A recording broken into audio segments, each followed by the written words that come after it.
What if God desires our boredom? The first thing you notice about the Sahara is the quiet. It isn't a complete absence of sound, of course. The wind whispers across the dunes, a constant, low murmur. Occasionally, a sandstorm will arrive, a roaring, blinding rush of grit, but mostly, it's just still. People have spent millennia in this emptiness: ancient Egyptians, Berber tribes, European explorers, and now, modern tourists. And the prevailing question, it seems, is always the same: why? Why this vast, desolate expanse? Why does something so seemingly pointless exist? We're drawn to extremes, aren't we? To the edge of things, to the spaces where our understanding begins to fray. The ocean's depths, the highest mountain peaks, the lonely stretches of the desert. They force us to confront the limits of our own perceptions, to question the order of the world. The Roman Empire, for instance, spent centuries conquering and controlling, building roads and aqueducts, imposing its laws and beliefs on a vast territory. They believed they were bringing order to chaos, that their empire represented the pinnacle of civilization.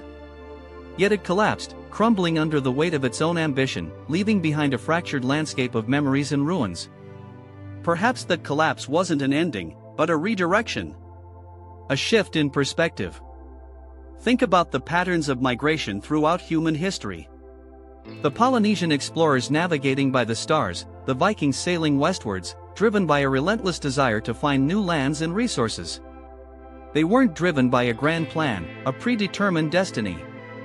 They were simply responding to a pull, a restless instinct to move, to explore, to find something new. And what they found wasn't necessarily better, just different. A shift in the landscape, a change in the face of the world. The idea of boredom isn't new. Aristotle wrote about it centuries ago, describing it as the opposite of pleasure, a state of inactivity resulting from a lack of stimulation. But boredom is more than just a lack of pleasure. It's a fundamental human experience, a consequence of our ability to contemplate the vastness of time and space, the insignificance of our own lives.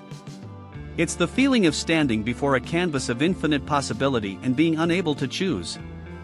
Consider the work of Charles Darwin. He spent decades meticulously observing the natural world, collecting specimens, charting the distribution of plants and animals. He wasn't searching for a grand design, a predetermined purpose. He was simply recording what he saw, painstakingly documenting the evidence of evolution. His theory of natural selection doesn't propose a benevolent creator, but a process driven by random variation and environmental pressures. It's a system that generates complexity, but it's also inherently indifferent to human concerns. It doesn't care about our desires, our hopes, or our fears. It just is. And perhaps, that's the point. The cave paintings of Lascaux, dating back over years, offer another window into the human psyche. These images of bison, horses, and deer weren't created for practical purposes, they weren't maps or hunting guides. They were simply expressions of something deep within the human spirit, a desire to capture beauty, to tell a story, to make sense of the world around them. They are the oldest evidence we have of our innate need to create meaning. But what was the meaning they sought?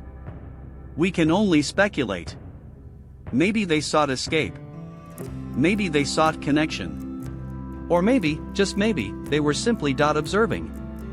Look at the story of Icarus. He built his own wings, attempting to fly to the sun. He ignored the warnings of his father, driven by a desperate yearning for freedom, for something beyond the constraints of human limitations. He flew too high, too close to the sun, and his wings melted, plunging into his death. It's a cautionary tale about ambition, about hubris. But it's also a reflection of something fundamentally human, our desire to transcend our limitations, to push the boundaries of what's possible. The desire itself is not inherently bad. It's the unexamined desire, the one pursued without understanding, that leads to disaster. We seem to be wired to seek patterns. From the constellations in the night sky to the stock market, we constantly try to find order in apparent chaos. We create religions, build nations, establish laws, all in an attempt to impose structure on a fundamentally unpredictable universe. But what if that impulse is itself a reflection of a deeper, more fundamental need? What if our desire for order isn't a response to the universe, but but a response within us. Consider the simple act of building a sandcastle. We spend hours painstakingly shaping the sand, creating intricate designs, only to watch as the tide inevitably washes it all away. Yet the act of building the castle itself is often more valuable than the castle itself. It's a temporary assertion of control, a small rebellion against the relentless forces of nature. It's a reminder that even in the face of inevitable destruction, we can still create something beautiful, something meaningful, something that exists solely for the briefest of moments. The Japanese concept of wabi-sabi embraces imperfection, impermanence, and asymmetry. It finds beauty in the weathered, the worn, the flawed. It's a recognition that everything is in a constant state of flux, that decay is simply another form of beauty. It's a rejection of the Western obsession with perfection, with control, with the illusion of permanence.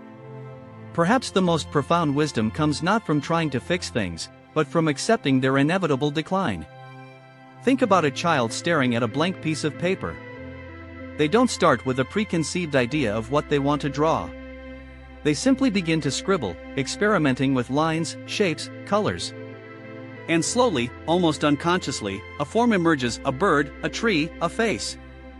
It's a spontaneous act of creation, driven by instinct, by curiosity, by a desire to explore the possibilities of the unknown. It's a reminder that we are all, in essence, artists, constantly creating and recreating ourselves in the world. The human brain is remarkably adept at filling in the gaps. We don't notice the details we miss. We construct narratives to explain the world around us, even when those narratives are incomplete or misleading. This isn't necessarily a bad thing. It's a survival mechanism. It allows us to make sense of the chaos, to navigate the complexities of the world. But it also means that we are constantly constructing our own realities, that we are vulnerable to illusion and deception. If God desires our boredom, it's not necessarily a judgment. It might be an invitation. A chance to slow down, to look around, to truly see. A chance to confront the vastness of the universe, the insignificance of our own lives, and to find meaning in the quiet spaces between the questions. A chance to recognize that perhaps, the purpose of existence isn't to find answers, but to embrace the questions themselves. The desert continues to stretch out before us, an endless expanse of sand and sky. And in its emptiness, there is a strange and unsettling beauty. A beauty that reminds us of our own mortality, our own insignificance, and our own potential. The question remains, what if God desires our boredom? And what if in that desire, we find a kind of peace? Perhaps, the most important thing to understand is that the seeking itself, the continuous questioning, is the purpose, not the answer.